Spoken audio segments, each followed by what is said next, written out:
everyone and welcome back to the channel, and we are here to bring you a build-up video ahead of Liverpool's game this weekend against Bristol City. It's bottom of the table clash, isn't it, really? Yeah. We spoke a little bit about it on the podcast on Wednesday, about how important it was that Liverpool sort of stay so close to Bristol, because Bristol currently sit second from bottom, 6 points. We are only on 3 points, yet to win a WSL game. Yeah. If they then leapfrog us again, go 6 points ahead of us, and we continue to lose and they win another game, you know, you're looking at something that you just don't want to look at. You're talking cup finals now. Yeah. You're talking cup final territory, because obviously this is the last time they play Bristol in the league this season. Drew 1-1 at Prenton Park in a game that, at the time, I felt was Liverpool's best performance of the season. Bristol taking an early lead through a fortuitous goal, a cross that goes in. Then it should have been 2-0 Bristol, because obviously Ebony Salmon misses a great chance one-on-one. But after that, Liverpool dominated proceedings, created openings, if not the chances themselves, equalised with a lowly penalty, and I feel should have gone on to win the game. Yeah. And I think that's the main frustration, because you look at the two sides and their records so far this season, and the one difference is that Bristol City have that one win to their name. Yeah. And that is the ultimate difference between the sides, and that was only a few weeks ago against Manchester United. When you look at, they're both low-scoring teams, 8 for Bristol City, 3 for Liverpool, but the goals conceded really is where you look at the chasm of difference. Well, obviously that 11-1 against Arsenal is really like done. There are results that have saturated that. Yeah. So say they've conceded 5 against Manchester City, they've conceded 6 against Chelsea, they've conceded 11 against Arsenal in one game. So those kind of results have saturated that 22 in those 3. Yeah. But nevertheless, they are leaking goals considerably, whereas Liverpool against Arsenal, Chelsea, Manchester City conceded a combined total of 3 goals. Yeah. So Vicky's surely got to be looking at that and going, this is the chance to get that long-awaited win this season. Yeah. Well, looking at Bristol's last 5, Arsenal 11-1 in the league, got beat by Birmingham 2-0 in the league, beat Charlton 5-2 in the cup, beat Man United 1-0 in the league, and then got beat by Chelsea at the weekend 6-1. So like, they conceded in every single one of them games except United. And I don't know how. I don't know how. Bagley is a good goalkeeper. She's on the brink of the England squad, Sophie Bagley. She's obviously been on the bench a few times, but game of her life, to be honest with you. The game of her life against Manchester United. I said on the podcast, I think Manchester United had something like 26 shots on goal. And of course, you've got to be a keeper on top of your day to keep those kind of efforts out. But that's just the kind of look, the kind of result that Liverpool haven't had fall their way this season. Because you're watching that as a Bristol City coach or Bristol City player, and you're thinking sooner rather than later, surely, despite all your efforts, United will score. But end of the day, they kept them out, got those 3 points, and because Liverpool were above Bristol City, of course, due to goal difference, to see that result and then obviously leapfrog Liverpool, I can't imagine just how kind of gut-wrenching that is when you feel we're keeping with them, and then... And you're thinking, oh, they've got Man United next, that's going to be hard, United will probably walk away with the points there, and then Bristol get it, and you're like, oh, for God's sake. Like, that was just, to put, like, we say, oh, Liverpool's performances have been brilliant this season in certain games, we've just been unlucky. That's like, that is the moment where you think, oh, for God's sake, like, nothing's going to happen, nothing's going to go well for us. It's the moment that hasn't fallen Liverpool's way, and you know, we mentioned Ebony Salmon there, and she's the kind of player that Liverpool haven't had this season. Even she scored against Chelsea last weekend in the 6-1, but even then, it's that kind of quality that you have to finish off these kind of chances, because the goal against Chelsea wasn't even a half chance at best, but she still finishes in the bottom corner. And that's just the kind of, I wouldn't say Liverpool are lacking that kind of player, because I think Liverpool have players of that quality.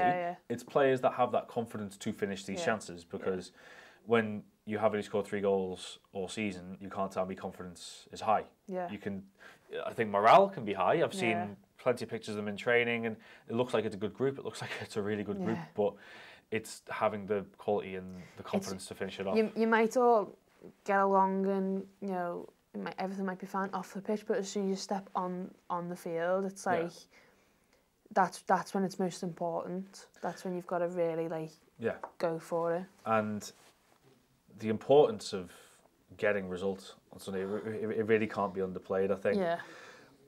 Again, I said it on the podcast, I believe that a defeat will be nothing short of catastrophic. Because I personally would see that as really tough to come back from. Yeah. Really tough. Get with the games running out, and then you're asking for 2 wins for a team that haven't won all season, and Bristol City not to get points as well. And like, you know, we have played Arsenal and City away, but you've still got to play them at home. You've still got to play. You've still got to play Chelsea away. You've still got to play Man United at home. That rescheduled match. You know, you're still in the FA Cup. You've still got that in your mind as well. And it's like, you must, like, some of those players will be sitting there thinking, what can I do now? Going into the Bristol game, what am I going to do? Finish your chances. Yeah. Against Brighton, look, they played as well as they could have against Brighton. I genuinely don't believe, other than scoring, they could have done anything else. Babajide, chance after chance after chance, and I genuinely believe that, you know, she is still young. Yeah. I genuinely believe that she can go on to be a top player. I believe that on her day, she has a lot of, she has, for me, a lot of potential, but B, she has something that a lot of players in the women's game perhaps don't have, and it's that blistering pace. That's what puts her game above others at times. Yeah. And for me, it's just that end product with her. Because the chance that she had against Bristol, if she had, say, confidence, or she knew what she was doing in front of goal, because she, you know, scored a couple already in the league this season, then she would have finished those chances, because it would have been that confidence. But even the few of them was that the poor last touch, just timing again run wrong. Although their first chance against Bristol, personally, against Brighton, the defender does well to close the angle, but it's an open goal. It's an open goal. She skews it wide.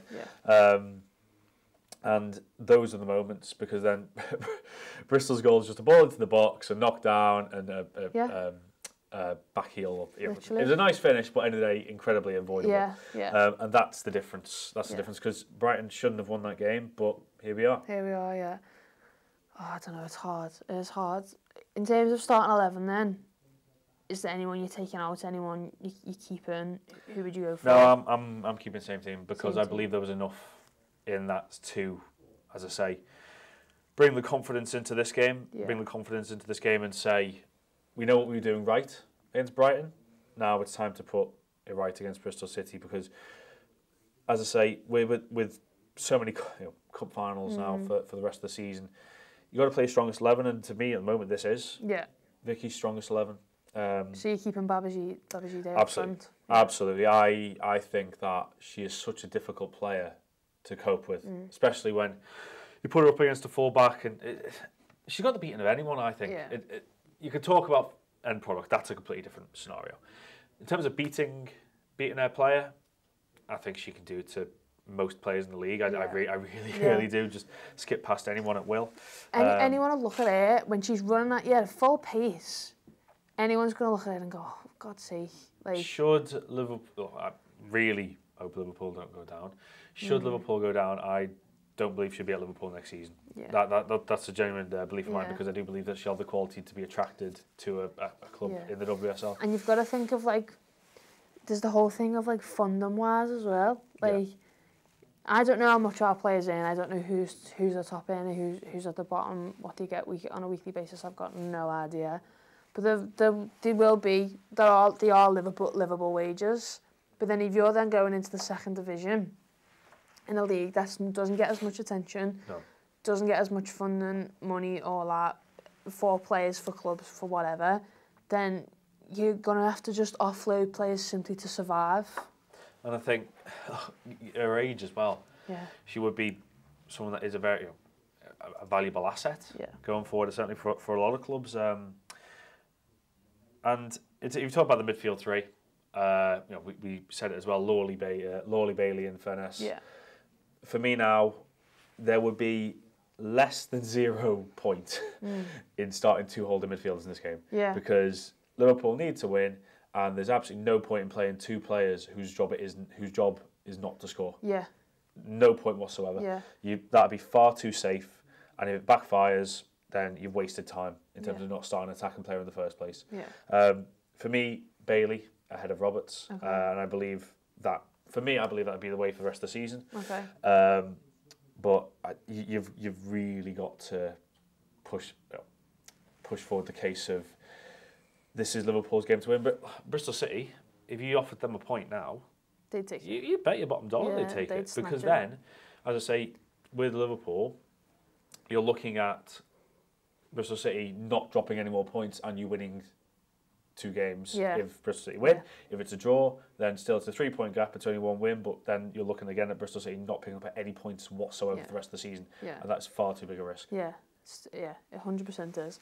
We don't do score predictions on here anymore because we always get them wrong and we just look silly, and there hasn't been much to shout about in terms of goals wise this season, so we won't go there. But let us know in the comments below if you keep the same starting 11 as Brighton, if there's anyone else you bring in, and just any comments on Liverpool or Bristol itself. But yeah, thank you for watching. Keep an eye out on Sunday for post-match content. Amy will be doing a match reaction. My player ratings will be out in article form as well, so keep your eyes peeled for that. And go and check out this week's podcast that we both did. But yeah, thanks for watching, and we'll see you all soon.